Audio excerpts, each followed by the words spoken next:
రామ్మోహన్ గారు, అసలు ప్రజాస్వామ్యంలో పోలీసుల పాత్ర ఏంటంటారు? నిజంగా వాళ్ళు పొలిటికల్ ప్రెషర్లో ఏమైనా పనిచేస్తూ ఉంటారా? పోలీసులపైన రాజకీయ ప్రభావం అనేది ఎంతవరకు ఉంటుంది? అంతకుముందు గత ప్రభుత్వ హయాంలో మనం చూసాము, అంతకుముందు ప్రభుత్వ హయాంలో చూసాము, ఇప్పుడు కూడా మనం చూస్తున్నాము. ప్రజాస్వామ్యంలో అసలు పోలీసుల పాత్ర ఏ విధంగా వ్యవహరించాలి? ఆర్టికల్ 19 అనేది ఏం చెప్తోంది? శ్రీదేవి గారు ఇంతకుముందు రెడ్డి గారు చెప్పిన దానికి పూర్తిగా తెలుస్తుంది. వ్యక్తిగతంగా పక్కన పెడితే వాళ్ళని రెప్పదలుచుకున్న చిన్నప్పుడు కథ చదువుకున్నాను. మన స్వేచ్ఛ ఎంతవరకు అని వీధిలోకి వస్తే రోడ్డు మన ఇంటి గడప దాటడం అంటే మన స్వేచ్ఛ కర్రసాము కత్తిసాము చేస్తే అంటే లాభం లేదు. వ్యక్తి స్వేచ్ఛ నియంత్రించబడితే ఎదుటి వారి స్వేచ్ఛను గమనించాల్సి వస్తుంది. ఇద్దరం ఎవరి దారిలో వారు పోవాల్సి ఉంటుంది. అందుకని పోలీసుల పాత్రకు వస్తే రాజు కంటే రాజభక్తి, స్వామి కంటే స్వామి భక్తి చూపించారు, చూపిస్తున్నారు కూడా. అప్పుడైనా ఇప్పుడైనా చూడండి, ఐఏఎస్ ఐపీఎస్ ఆఫీసర్లు ఆల్ ఇండియా సర్వీసెస్ కదా, ఎవరు జైలుకి వెళ్ళారు? వైఎస్ రాజశేఖర రెడ్డి గారి హయాంలో శ్రీలక్ష్మి గారు, బీబీ ఆచార్య గారు జైలుకి వెళ్ళారు. నేను పోలీసుల తర్వాత చెప్తాను. వైఎస్ జగన్మోహన్ రెడ్డి గారి హయాంలో పోయింది సంజయ్, సునీల్ వీళ్ళు వెళ్ళారు కదా, చూశాను కదా. వీళ్ళందరూ ఏం చేశారు? స్వామి కంటే స్వామి భక్తి, రాజు కంటే రాజభక్తి ఎక్కువ చూపించారు. అది ఏ అరెస్ట్ అయినా సరే చూస్తుంది. కనుక దీన్ని కొంచెం దాటాలంటే మేము 35 ఏళ్ళు అధికారంలో ఉంటాం.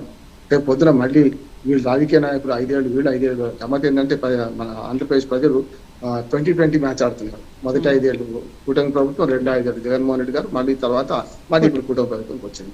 ప్రభుత్వాలు మారుతుంటే మేము శాశ్వతంగా ఉంటాం, మేము బదనం కావద్దని ఉంటే ఈ భక్తి ఎక్కువ చూపించారు అంటున్నాను. రెండోది ఏంటంటే చట్టం ఉంటుంది కదా వీళ్ళందరికీ కూడా. ఇప్పుడు వీళ్ళందరూ ఎన్నుకున్నారు చట్టం పాటించడానికి కదా, చట్టాన్ని అమలు చేయడానికి కదా. ఇది దాటి వ్యవహరిస్తే రేపొద్దున తమకే కష్టం కదా అనే మాట ఉండాలి కదా అంటున్నాను. ఇప్పుడు సోషల్ మీడియాను కూడా పెద్ద ఎత్తున, సోషల్ మీడియా మంచిది నా ఉద్దేశం. అంటే మామూలు మన జనరల్ ఎలక్ట్రానిక్ మీడియా కానీ, ప్రింట్ మీడియా కానీ, కొన్ని పార్టీలు కొన్ని పత్రికలు కొన్ని పార్టీలకు అనుబంధంగా మారినాయి. అన్ని అట్లా లేవు అని కొన్ని మారినాయి. 50 ఏళ్ళ తీసి జర్నలిస్ట్ కనుక ఇప్పుడు అట్లా లేదు. ఒకనాడు వార్త చదివితే వార్తకు వ్యాఖ్యకు తేడా ఉండేది. వార్త ఏ పేపర్ వేయాలో ఒకటి తీరుంటుండేది. వ్యాఖ్యకు అసలు సమస్య లేదంటున్నారు కదా. శాస్త్రి గారు ఆంధ్రభూమి రిపోర్టర్ ఉన్నట్టు కర్రసాములాగే సోషల్ మీడియాలో కూడా అనుకోవచ్చు కదా. కర్రసాము మనం ఇష్టం ఉన్నట్టుగా చేస్తే, రవీంద్ర గారు చెప్పినట్టు దెబ్బలు తగులితే నాకు సంబంధం లేదు అన్నట్టు సోషల్ మీడియాలో కూడా మనం ఇష్టం ఉన్నట్టుగా పోస్టులు పెడితే ఎవరు కూడా సహించరు కదా. దానిపైన చర్యలు తీసుకోవడంలో తప్పలేదు కదా. దానికి హద్దు ఉంటుంది కదా, దేనికైనా హద్దు ఉంటుంది కదా. విమర్శను ఇప్పుడు మీ అమ్మ మొగుడు అనడానికి, మీ తల్లి అనడానికి, అమ్మగారు అనడానికి తేడా ఉందా లేదా? ఎందుకంటే నేను భూతపదం వాడదనుకోలేదు, అది అట్లా వాడుతున్నారంటున్నాను. ఒకటి. రెండోది, సద్విమర్శ చేయడం తప్పు కాదంటున్నాను. ఎప్పుడైనా విమర్శను నిర్మాణాత్మక విమర్శ చేసి ఎండగట్టండి మొత్తం అంతా. అందుకని సత్యం అసత్యం కాదు, అసత్యం సత్యం కాదు. అరుస్తే సత్యం కాదు, అరవకపోతే అబద్ధం నిజం కాదు, నిజం అబద్ధం కాదు. దీన్ని గమనించాల్సిన అవసరం ఉంది. ఇప్పుడు మీరు పాటించకపోతే పబ్లిక్ ఎట్లా పాటిస్తుంది? రాజకీయ నాయకులు పాటించకపోతే ఒక ఉదాహరణ చెప్తాను నేను. నీలం సంజీవ్ రెడ్డి గారు ముఖ్యమంత్రిగా ఉన్నప్పుడు రాయలసీమ మన ఉత్తరాంధ్ర జిల్లాలకు వెళ్తున్నారట. పక్కన మంత్రి గారి పేరు చనిపోయారు, ఆయన సీనియర్ మంత్రి. ఆయన పక్కన అంబాసిడర్ కార్లు వాడారు. అప్పుడు ఇప్పటిలాగా ఫార్చునర్ కార్లు కాదు, అంబాసిడర్ కారు వాడుతుంటే పక్కన కూర్చున్నాడట సీట్లో. ఆయన గౌతులచ్చన్న గారు అప్పుడు ప్రతిపక్ష నాయకుడు. ఆయన గురించి అవాకులు వెళ్తున్నాడట. ఒక 5 నిమిషాలు ఓపిక బట్టి నీలం సంజీవ్ రెడ్డి గారు ఆయనను కారాప అని చెప్పి డ్రైవర్ను నువ్వు దిగిపోమని నడి రోడ్డు మీద తెచ్చేసి వెళ్ళిపోయాడు హైవే మీద. అది కదా రాజకీయం అంటే. ప్రతిపక్ష నాయకుడు అయినా సరే ఆయన గౌరవం ఆయనకి ఇచ్చారు. చాలా ఉన్నాయి అట్లా.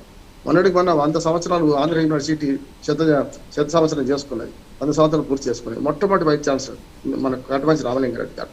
ఇప్పుడు ఏమైతుందంటే వీళ్ళందరూ వాదనలు చూస్తుంటే ఇద్దరు అదే తప్పు చేస్తున్నారు అనిపిస్తుంది కదా మనకు. ఏమాత్రం లేదు. ఎందుకంటే ఆనాడు 2 ప్రొఫెసర్లు కొట్లాడుకొని ఒకరి మీద ఒకరు చాటి చెప్పుకున్నారట వేరువేరుగా. అప్పుడు ఇద్దరిని పిలిపించానట, మీరు చెప్పేది ఆయన మీద నిజమే, ఆయన మీద చెప్పేది నిజమే, ఇద్దరు ఇంటికి వెళ్ళండి, డిస్మిస్ చేసి ఇద్దరిని ఇంటికి పంపించారట. ప్రజలంతా గమనిస్తున్నారు. అందుకని చూడండి, ఒకసారి వీళ్ళను ఒకసారి వాళ్ళని కనిపిస్తున్నారు. అంటే వీళ్ళు చెప్పేది నిజమైనట్టు వీళ్ళను, వాళ్ళు చెప్పేది నిజమైనట్టు వీళ్ళని కనిపిస్తున్నారు అంటున్నారు.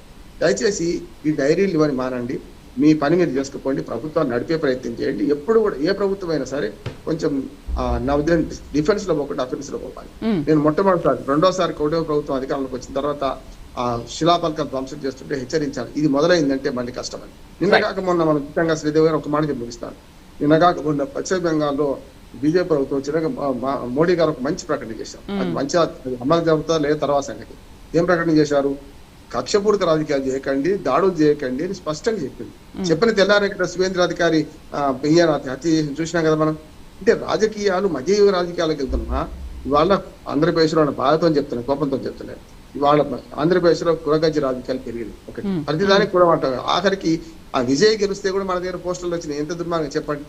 విజయ్ ఏంది, ఆయన మతమేంది, కథ ఏంది, నువ్వురా బుజ్జి అని గెలిచావరా బుజ్జి అని పెడితే ఏమన్నట్టు మనం వెళ్ళిపోతున్నాం. అందుకని అదొకటి. రెండోది ఏంటంటే ప్రతి స్పందన కావాలి. స్పందన అనేది వైజ్ మ్యాన్ స్పందన ఉండాలి. మనందరం సభ్య సమాజంలో మనం అందరం లీగల్ గా ఉండాల్సిన అవసరం ఉన్నది. కనుక తప్పుకు తప్పు ఒప్పు కాదు. ఇప్పుడు నేను వాళ్ళిద్దరు వాదన విన్నాను. ఏమైంది, ఒకరి మీద ఒకరు అప్పుడు మీరు చేయలేదా ఇప్పుడు మీరు చేయలేదా అంటున్నారు. అంటే ఇద్దరు చేస్తున్నట్టే కదా. కటమంచి రామలింగారెడ్డి గారు మనం అందరూ ఆలోచన చేయాలి. ప్రజలు ఆలోచన చేస్తారు. అప్పుడే వాళ్ళ మీద కక్షలు తీర్చుకుంటున్నారు. అంతే కదా. ఒకటి చట్టం ఉంది కనుక కోర్టులు మా న్యాయవాది ఒక మధ్య చూపిస్తారు. కోర్టులు కూడా చాలా గుడ్డిగా డిమాండ్ చేస్తున్నాయి. రిమాండ్ రిపోర్ట్ చూడాలి. 35 ఏళ్ళ సీనియర్ అడ్వకేట్.